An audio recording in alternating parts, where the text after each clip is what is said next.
আবার চলে এসেছে একটা নতুন ভিডিও নিয়ে। আজকে রবিবার মানেই তো নিত্য নতুন একটা টিফিন করতেই হবে, কারণ বর বিকেলে বাড়িতে থাকে। রবিবার দিন ছুটির দিন, অন্যান্য দিন তবু যা হোক কিছু দিয়ে একটা কাটিয়ে দিই। তা দেখো আজকে কী করছি, আজকে চাউমিন খাবো। চাউমিনটা সেদ্ধ করে জালি বাটির মধ্যে জলটা সেকে আবার ঠান্ডা জল দিয়ে ধুয়ে নিয়েছি। এইটা আমার মায়ের থেকে আমি শিখেছি।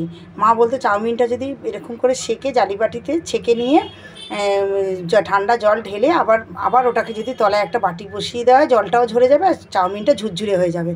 এমনি আমি গরম জলে দিয়েই বেশিক্ষণ রাখি না, তুলে নিয়েছি। তাই এর মধ্যে নুন, হলুদ আর একটুখানি চিনি, অনেকে চাউমিনে হলুদ দেয় না, কিন্তু আমি দিই একটু সামান্য, আর মিষ্টি একটু দিয়ে উপর দিয়ে ছড়িয়ে রেখেছি। একটু পরেই ওটাকে ভালো করে হালকা হালকা করে একটুখানি নাড়িয়ে নেবো, হাত দিয়ে মানে মেখে মতন নেবো, একদম হালকা করে।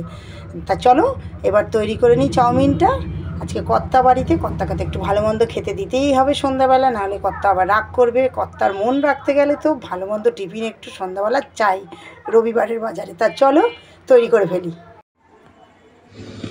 এই দেখো বন্ধুরা, আলু আর পেঁয়াজ কেটে নিয়েছি, রেডি করে রেখেছি একদম। কড়াইতে তেল দিয়ে দিয়েছি, একটা ডিমও দেবো। দুটো ডিম দিলেই ভালো হতো, কিন্তু আমি একটাই ডিম দিচ্ছি। এই আলু কাটা হয়ে গেছে। এখন তো গরমকাল, সবজিটা একটু কম, তাই আলুই দিলাম। শীতকাল হলে অনেক সবজি থাকতো। পেঁয়াজটা ছেড়ে দিয়েছি, পেঁয়াজ কাঁচা লঙ্কা তেলের মধ্যে দিয়ে দিয়েছি। গরমকাল তো এখন একটু সবজিটা একটু কম থাকে।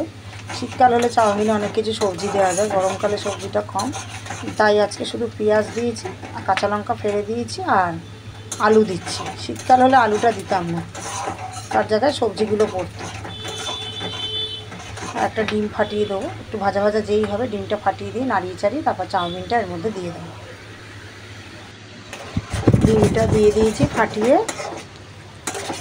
ডিমটা অনেকে আগেও করে নেয়, ঝুড়ো ঝুড়ো করে একটু করে নেয়, আগেই তুলে রেখে দেয়, কিন্তু আমি আগে তুলিনি, আলাদা করে আর তুলিনি। আমি আলু ভাজাটা একটা সাইডে সরিয়ে এখানেই আমি ডিমটা ফাটিয়ে দিলাম। এরকমভাবে নাড়াতে নাড়াতে, চাউটা যেহেতু পরিমাণে অনেকটাই আছে সেহেতু আমি অল্প অল্প করে দেবো আর নাড়াতে থাকবো।